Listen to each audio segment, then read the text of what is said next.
What is going on, everybody? I'm your average gamer, and welcome to another 2K25 video. Now, I've been playing this game more than pretty much any other game at the moment, which is why you're seeing another video on it. The first one, or the last one that I had posted on this game, was a bunch of nice clips kind of ranting about the meta lineups and the way that people play this game. Now, in this video, you're going to see it in action. You're going to see people play pretty much the exact same way. It does get really boring in a game where you're able to make a my player and do some pretty interesting things with your build. People just copy and paste the same play style, and it gets pretty annoying, but I do like the game as a whole because you got two sides of it. You know, when things aren't going good, it can be extremely frustrating, whether you're missing clutch shots, your teammates are selling, the other team is just straight cheesing to win, that type of stuff. But again, the other side of that is you're absolutely slaying it, you're not missing, you're getting some good clips, you're stringing together your dribble moves, and you're also beating the meta lineups with a not so meta build. That's where my adrenaline rush comes from. Because, you know, you're playing good people, they play this play style a lot, they're pretty locked in. And then to put yourself at a disadvantage and still win, I like that. I like doing that. Now, I'm not saying you have to do that. I would like to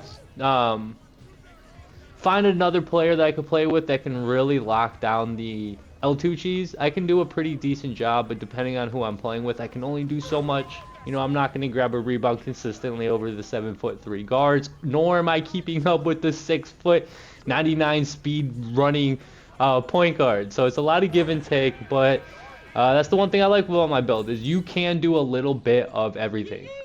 You'll see that throughout this video. I'm getting steals and getting blocks. I'm locking down the big man inside the paint. Sometimes that is probably my biggest pet peeve is when I'll play with my brother and he'll tend to play on a smaller guard, which I'm honestly fine with because I want him guarding the point guard majority of the time since I do it so much. You know, it's like that type of thing, but he has a high steal, so he can also pick up on the center and potentially get a rip right off of him. But we're putting ourselves at a disadvantage with the height, so it does kind of suck, and we also have to shoot a lot of shots. They're gonna leave us open. That's another thing with these meta lineups, dude, is it's not so much playing against them, it's what you have to do to win, because they'll just let you shoot. Now, what's more frustrating than missing wide open? And with this game is you're eventually going to miss, and they know that they're banking on it. They don't care if you score 19 straight. They're waiting for the rebound just so they can keep giving it to their point guard and chucking up shots. That's how effective it is. You know, because in their heads, just like if I miss one shot, they have a chance to miss 20 and keep going. They'll just keep getting the rebound. Luckily for us, it didn't work out that way. When we face these lineups, it kind of all depends. There's so many different variables going on. You know, how well I'm playing, if we're going to end up getting a steal, if we get lucky with the rebound, which is exactly what happened later on in this video, is we got pretty lucky with a couple rebounds and then getting a steal. It's not so much guarding the point guard that's hard, it's stopping the center from grabbing a rebound. So if you don't have another 7'3" or 7' center to grab the rebounds, it's not going to look too good. Now, the reason I don't like playing like that, like the Kobe and Shaq type of build, is because if you're playing with another inside big, it's kind of hard to get open offensively. You know, they can set you as many screens as they want, but personally with my build, I'm not that fast, so I'm not able to just run around the screens. I can, of course, do the L2 cheese if I don't have the ball in my hand, but I don't like doing that. You know, I want to shoot an open shot. I want to dribble and kind of get open myself, find an open teammate. I don't want to sit there and hold L2, I was about to say L cheese, and zigzag back and forth until, you know, the teammate gets stuck on the other person's body and then you just get an open shot. I'm not going to lie, you play like that, you're a bum. That's just straight simple facts. You know, dislike the video, please. I want to see how many people end up playing this way. So if you dislike the video, I'm going to automatically assume that that's how you play. It really got to the point where anytime I load up the game, I'm expecting to play against that. There's no unique builds or unique play styles that's going on here anymore. It's you're loading up the game, you know what to expect, and if you lose, you can't even be mad. I mean, that's just how it goes. The expression, don't hate the player, hate the game, is in full effect here. But I hate that expression because anyone that plays like this, like, you guys know what you're doing, right? If winning is that important to you, by all means, keep doing it. It's a video game. But you guys know what you're doing. Bad. Okay? This isn't basketball. Good work, Just man. because it's in the game doesn't mean that you have to play like this. You know, Here's my just saying, final just one throwing that screen. out there. You don't Okay. have to play like that. Okay. But it seems like it's the only way that a lot of you guys even know how to play and potentially even know how to win. So here's my take on the whole thing. I 100% don't believe that it's supposed to be in the game. I don't think the developers made it a mechanic to just use and abuse. But hey, it's in the game, so why not? And it's extremely effective, so I understand why people use it, right? So why don't I use it? I just don't want to win like that. I just don't have fun, right?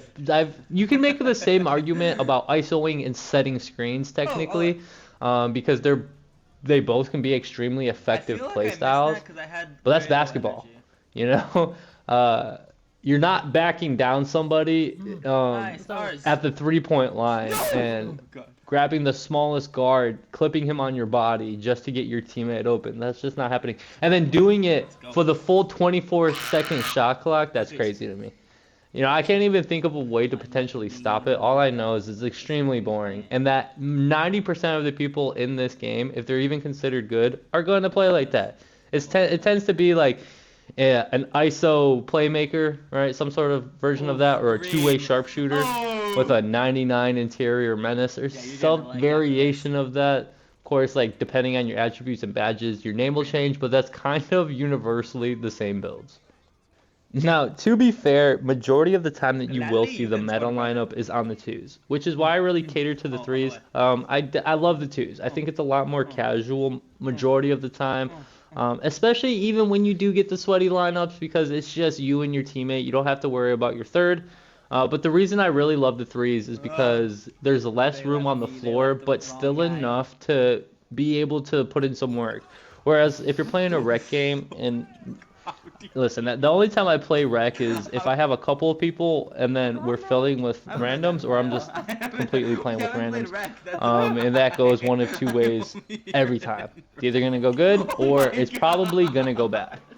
You're not gonna get the ball that much. Your teammates are gonna chuck up shots. They're gonna sit there and just, really drive you insane. And to play 5 minutes for 4 quarters in a rec game and it immediately go to shit sucks. Cause you got to sit there and play the rest of the game, and it just feels like a gigantic waste of time. So I tend to stay away from that because it can be quite stressful. You do get some good rep and some good VC if you win, but I feel like it's like a 50-50. The odds of you getting good teammates or even decent teammates in a rec game, man, you're gambling. That's pretty much what it is. After these next couple of clips, the first gameplay will be shown. By the way, look at this post fade. Absolutely love doing it. I can hit it pretty consistently, but I'm a little iffy on it because I don't like to miss. So I only really post fade late into the shot clock, where if they're absolutely clamping me, because as soon as they see you in the post, I feel like majority of the people think you're just going to rim run. Me having a 93 midi, it gives me that really good advantage to knock down that post fade, which is kind of why I made this build specifically. Now look, boom, 7-foot center, you got a, what was it, 6'4" point guard, 99 defensive rebound. This is where he messed up. He should have made it the offensive rebound. That is what majority of the people do. But look, even people that aren't so great at the game are going to play the exact same way. See, hitting the L2, he hits a great move and hits a fade. So already down 2-0. I am playing with the random, keep that in mind. Okay, I'm muting everybody because I don't want to hear their nonsense. There's a lot of nonsense when you're playing 2K, and I need a lock in. See, boom, good screen. Luckily, he misses, teammate grabs the board, and now it's time for me to try to put in some work. This is my first game with the random, so I don't know what to expect. Throw a really, really bad pass. We reset it. I'm like, okay. I don't know what teammate's doing right now. He's kind of just sitting in the mid, which makes things very difficult for me because I don't know how to get open without him setting a screen and or just letting me ISO. We get lucky, dude misses, teammate grabs rebound, and I hit the open shot. Now this is where I'm like, okay, I got to figure it out. Okay, because I can't just run and fade and get away with the cheese that I normally get away with. But I hit him with a great triple threat, get open, hit the midi. And the very next possession, I catch him sleeping. I get this weird turnaround hook floater shot, but it's okay. My close shot is actually pretty high. And with him being in a guard, I wasn't too worried about it at all. Same thing. Hit the ball, teammate setting a screen. I'm trying to get a feel for what is going on right now.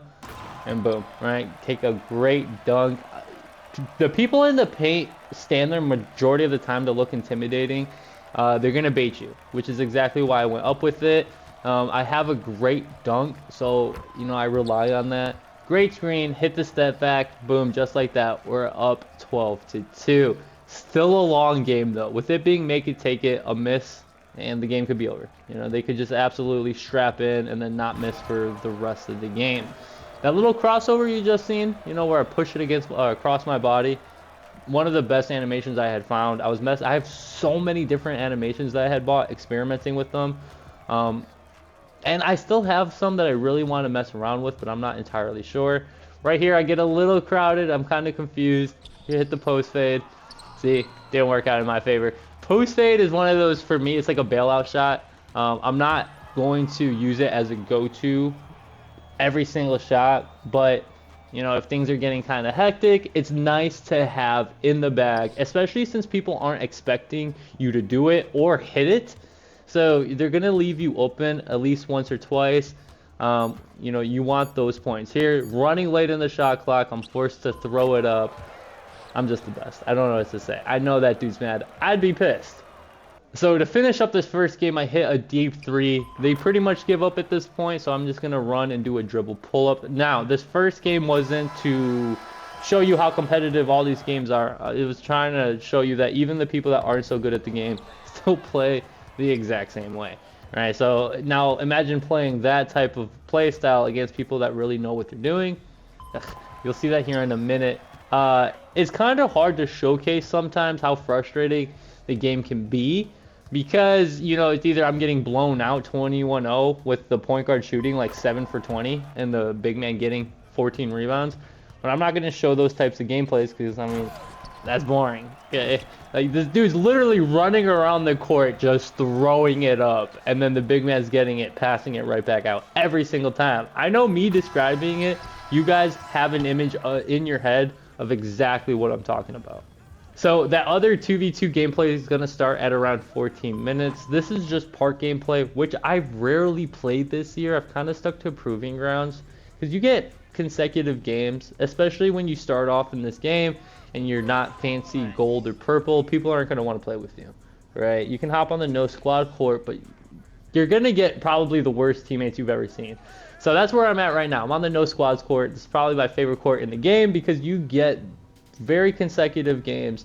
You don't have to worry about tryhard squads waiting to, come back around every single time that you beat them because they're going to have to wait. Majority of the time, there's somebody waiting on the dots. I do think that there should be a couple more no squad courts to kind of help the casual gameplay. I also feel like it speeds up the game's a lot more. If you look, anytime you enter a court, look at the no squad court, there's always a game going on it. I understand. It's okay. If you would have missed it. Exactly. If you would have missed, those words wouldn't come out your mouth if you didn't trust me. It's okay. It's alright. It's a new jump shot. That's a miss. Okay. I got scared.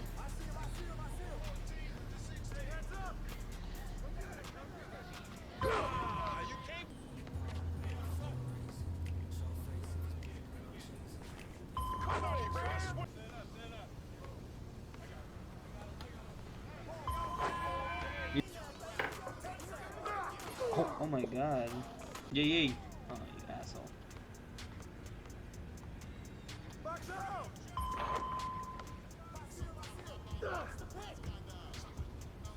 Oh my god.